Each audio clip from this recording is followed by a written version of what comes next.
Lundi 14 mars, 4 jours après le tremblement de terre.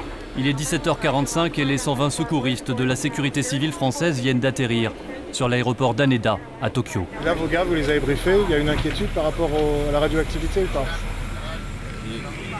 Il y a l'inquiétude légitime de garçons qui ont regardé les médias avant de partir en opération, mais elle est une inquiétude atténuée parce que ce sont des gens formés à travailler en ambiance chimique ou radiologique, donc ils seront gérés.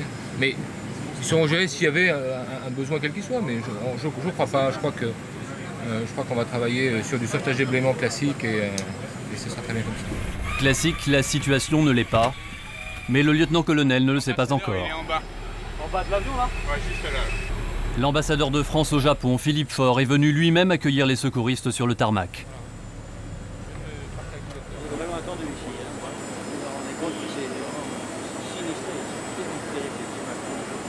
Premier briefing. Point de chute, on va voir sur une carte, ça va m'aider.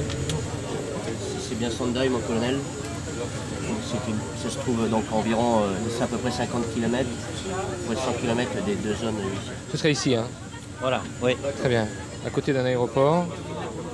Ça, c'est un endroit qui a été très ravagé. Ah, le pire. Le pire de tout. Hein. Et c'est là où il y aurait des ressortissants français, d'où la localisation préférentielle pour nous.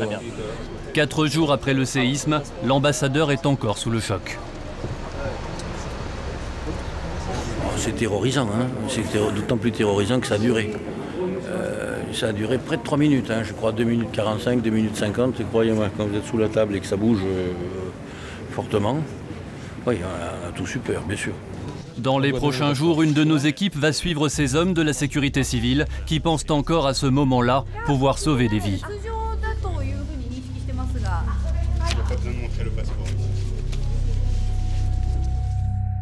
Dans ce même aéroport, une autre de nos équipes va tenter de se rendre par ses propres moyens sur les zones sinistrées. Mais les téléviseurs de l'aéroport international viennent d'annoncer l'explosion du réacteur numéro 3 de la centrale nucléaire de Fukushima.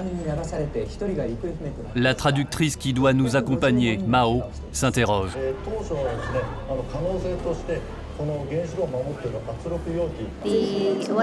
L'un des bâtiments derrière le réacteur était intact à 9h. Et à 4h de l'après-midi, il ne restait plus que les murs. Vous avez peur? Oui, tout le monde est terrifié. Et vous allez nous accompagner quand même? Non, je suis désolée. C'est la raison pour laquelle je ne peux pas vous accompagner. J'ai peur pour ma vie. Notre reporter décide de partir seul. Il va prendre un vol intérieur pour rejoindre le nord du pays.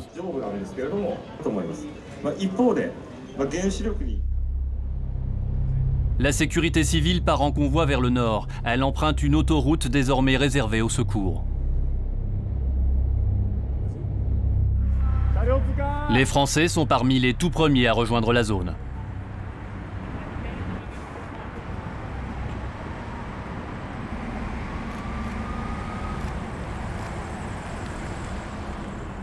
La population ne peut plus prendre cette route vers le nord? Non, c'est fermé. Les seuls qui peuvent passer sont les secours et les officiels. Les civils, non. Pas les civils? Les civils, non, non. Devant nos yeux, les premières traces du passage du tsunami. Des champs inondés à perte de vue des deux côtés de l'autoroute déserte. Nous allons parcourir 300 km pour atteindre l'une des zones les plus sévèrement touchées. Otsushi. Pendant ce temps, notre deuxième équipe a rejoint le nord. Son objectif, Otsushi, une petite ville dont 85% des habitants sont portés disparus. Non, n'y allez pas. Toutes les routes sont coupées. Vous n'y arriverez jamais par là. Le policier a dit vrai, il nous faudra faire toute une série de détours. Et nous mettrons plus de 6 heures pour parcourir 80 km.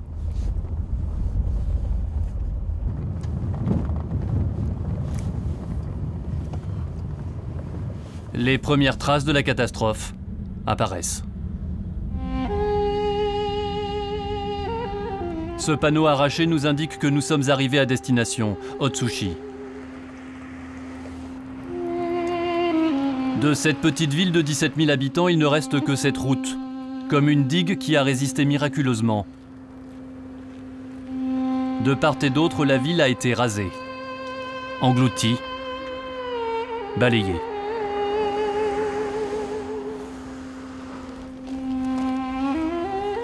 Sur les décombres, pas de secouristes, pas de renforts militaires, personne.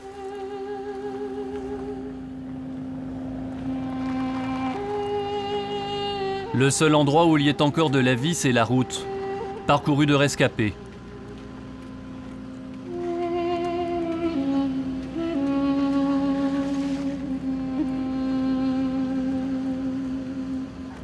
Tous ont l'air abattus. Certains se racontent leur infortune.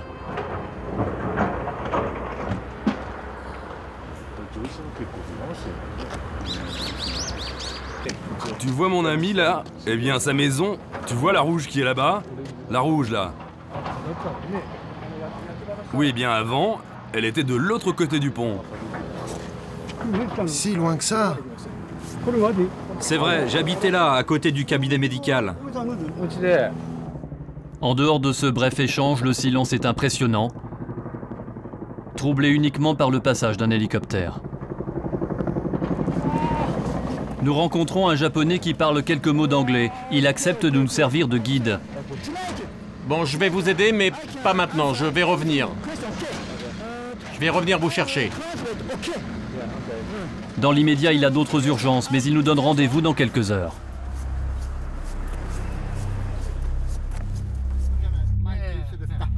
Après 8 heures de route, le convoi de la sécurité civile atteint enfin Sendai. Avec 1 million d'habitants, c'est la plus grosse agglomération touchée par le tsunami. C'est ici que les autorités japonaises ont fixé rendez-vous à 3 équipes de secouristes venus de l'étranger.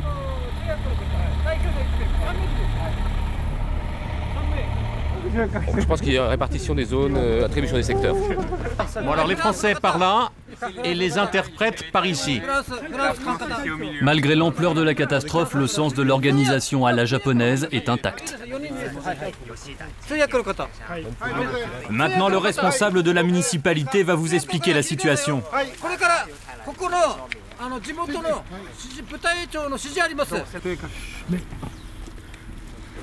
Merci beaucoup. Votre mission est de vous rendre dans le quartier de Yuriage. Il va falloir dégager le quartier, nettoyer les débris des maisons emportés par le tsunami. Est-ce qu'il est encore possible de trouver des survivants? Oui, il y a de l'espoir. Et on continue à chercher encore. Mais je vous mets en garde. Il y a encore un risque de réplique et de tsunami.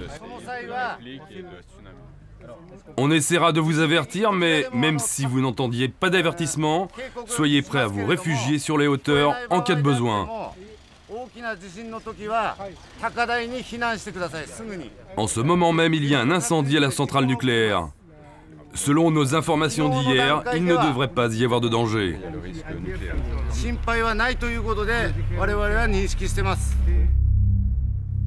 Retour dans le nord avec les rescapés d'Otsuchi.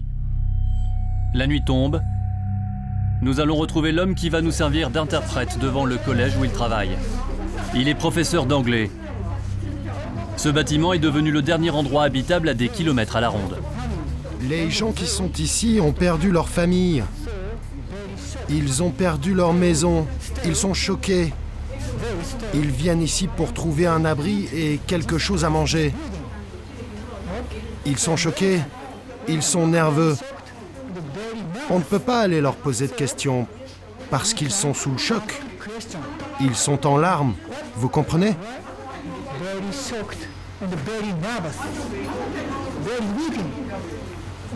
Ici, j'ai un abri. Je suis au chaud. On va se débrouiller.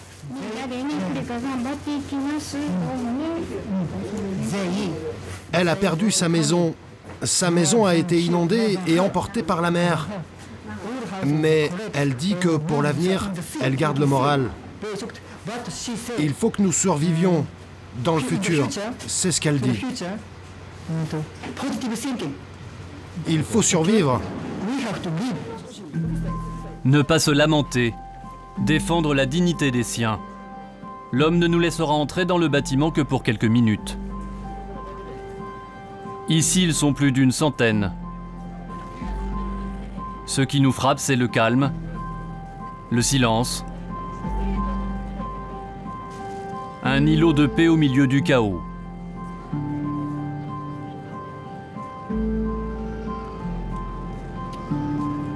L'homme nous demande de ressortir. Dehors, c'est mieux. Filmer à l'extérieur plutôt. Dans cette ville où il n'y a ni électricité ni chauffage et où la température descend la nuit en dessous de zéro, on se réchauffe autour d'un feu de bois en montrant les images qui restent de sa vie d'avant. Ma maison était là. Ma maison était ici.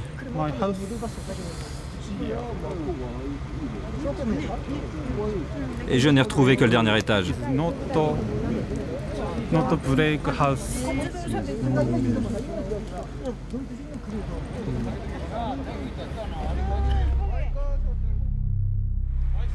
Plus au sud, à Sendai, dans leur campement improvisé, les hommes de la sécurité civile se réveillent.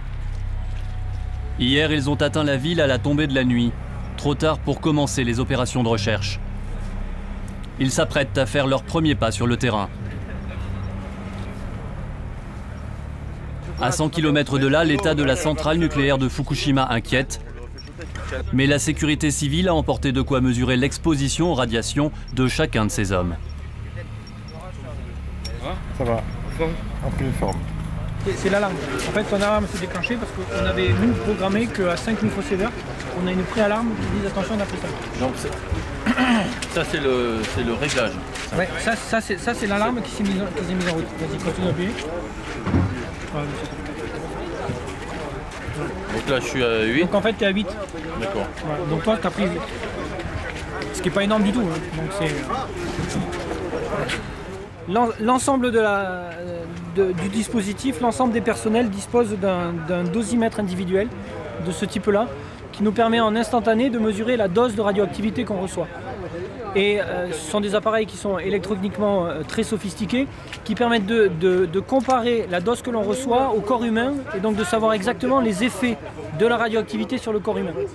Donc en fonction de cet appareil, on sait si on est en sécurité ou pas sur le plan vraiment physiologique et humain des dégâts liés à la radioactivité. Dans les camions, 20 tonnes de matériel apporté depuis la France. Des systèmes capables de détecter des survivants sous les décombres, des vérins pour soulever les débris qui retiendraient des blessés. Les secouristes ne le savent pas encore, mais ce matériel ne leur sera d'aucune utilité.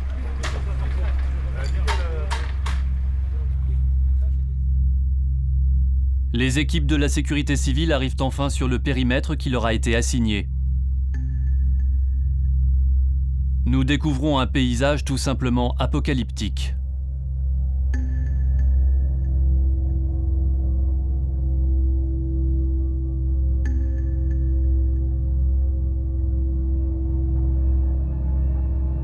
Yuryage était une commune de 7000 habitants, voisine de Sendai. Située en bord de mer sur un terrain sans relief, elle a été entièrement engloutie par une vague de 10 mètres de haut.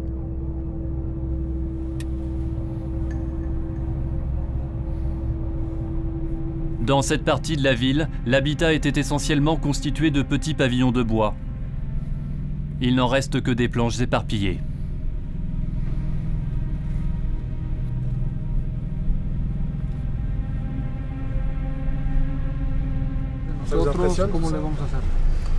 Oui, effectivement, c'est impressionnant. On est des hommes avant d'être des sapeurs-sauveteurs. Effectivement, c'est impressionnant. Mais là, je mets je dirais mes émotions personnelles de côté. Là, on a engagé une course contre le temps. La priorité maintenant est d'engager le travail le plus vite possible pour retrouver des victimes potentielles.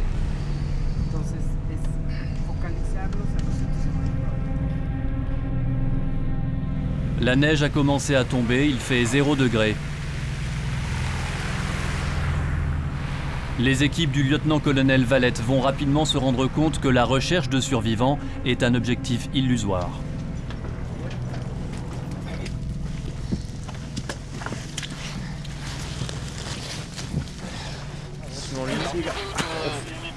Yes.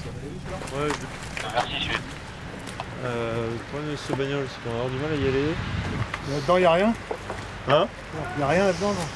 C'est absolument pas sûr. Cette voiture est en équilibre précaire au-dessus d'un petit étang. Le givre rend les vitres opaques. Tu vois? Il faut les briser pour voir s'il y a quelqu'un à l'intérieur.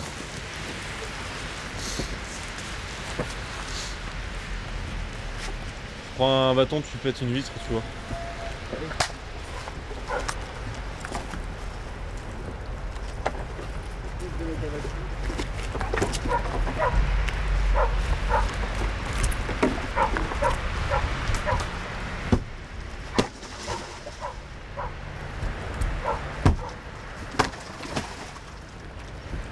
Vide? Or not? Personne dans la voiture. Aucun blessé détecté dans les décombres. Pas un survivant, seulement des cadavres.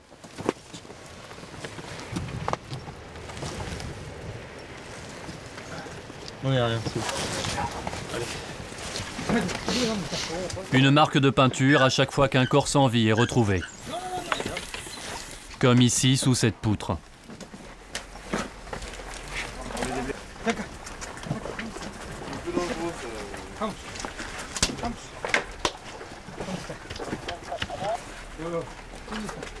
Pour l'instant, donc un paysage, on va dire, assez apocalyptique.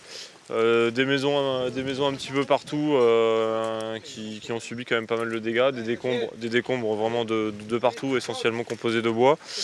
Et pour l'instant, de manière très visuelle, donc une personne décédée. Voilà. Pour le reste, pour l'instant, donc on a donc un chien et un maître chien qui ont fait quelques marquages sur des potentielles odeurs.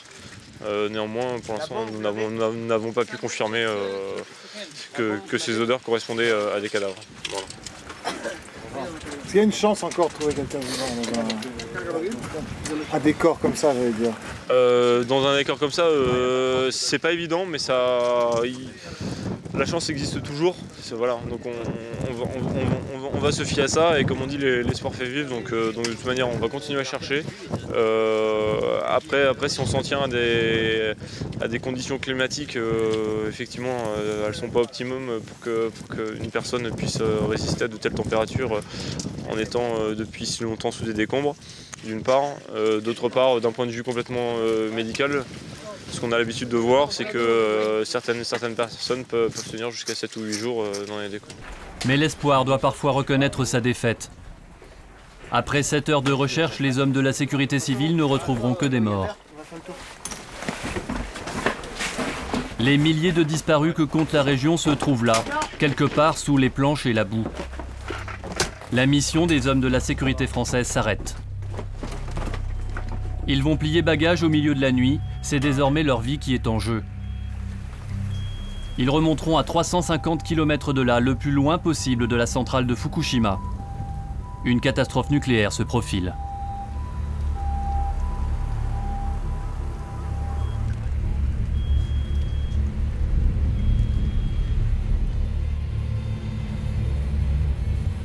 Pendant ce temps, notre deuxième équipe traverse un paysage tranquille. Et sur cette route enlacée, on en oublierait presque que la catastrophe a eu lieu. Quelques virages plus tard, le squelette d'une maison nous ramène à la réalité. La neige n'a pas tout recouvert.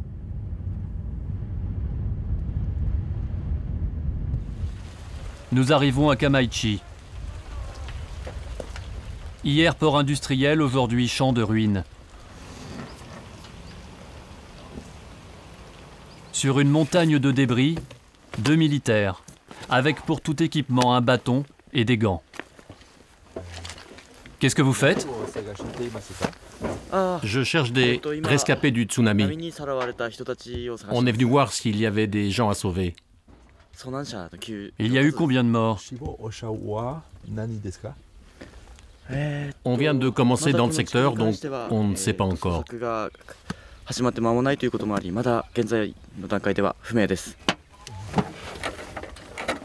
La ville ressemble à une décharge. Dans ce magma, les objets les plus intimes ont surnagé.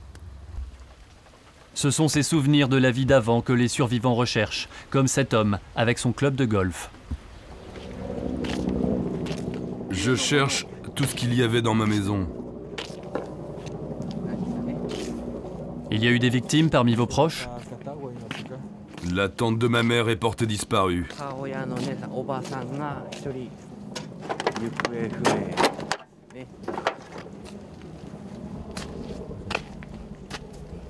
Ça suffit maintenant. Ni larmes ni colère, cet homme n'a plus la volonté de témoigner. Nous demandons notre chemin jusqu'à l'océan. Et nous débouchons dans ce hameau. Cette jeune femme revient pour la première fois dans son quartier. Au premier coup d'œil, impossible de retrouver l'emplacement de sa propre maison. La vague géante n'a laissé que les fondations.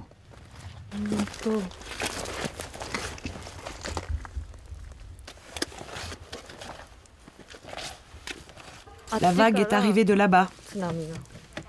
Et elle est allée jusqu'au bout, de l'autre côté. J'ai eu peur. Et j'ai cru que j'allais mourir. Dans ce Japon rural, tout le monde se connaissait. La maison de mes beaux-parents était ici. Il y avait 250 habitants. Il reste 200 personnes. 50 ont été emportés par le tsunami. Soudain, en pleine interview, la terre tremble. Ah, encore une secousse. Ce n'était qu'une petite réplique. Vous avez eu peur avec le tsunami? Ouais, j'ai eu peur. On s'est réfugié là-haut, sur la montagne. Et on a été sauvés. De là, j'ai tout vu.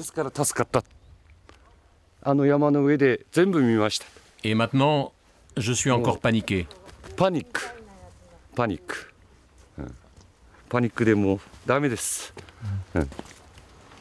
C'est ce sanctuaire perché sur les hauteurs qui a sauvé des dizaines de villageois. Cet homme, lui, habite la ville, de l'autre côté de la colline. Il voulait se rendre compte par lui-même des dégâts.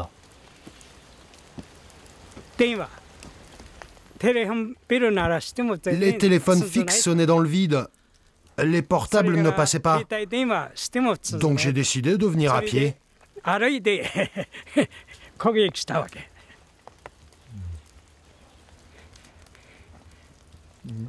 C'était un tsunami comme il en arrive tous les 1000 ans.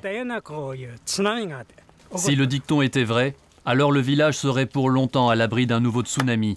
Mais l'avenir est moins sûr. En contrebas, la jeune femme vient de retrouver sa maison. Ah, c'est ma maison. Ma maison. Petit miracle. Un collier posé sur le béton. Intact. Dans les ruines de Kamaishi, les habitants n'ont pas fini de errer comme des fantômes.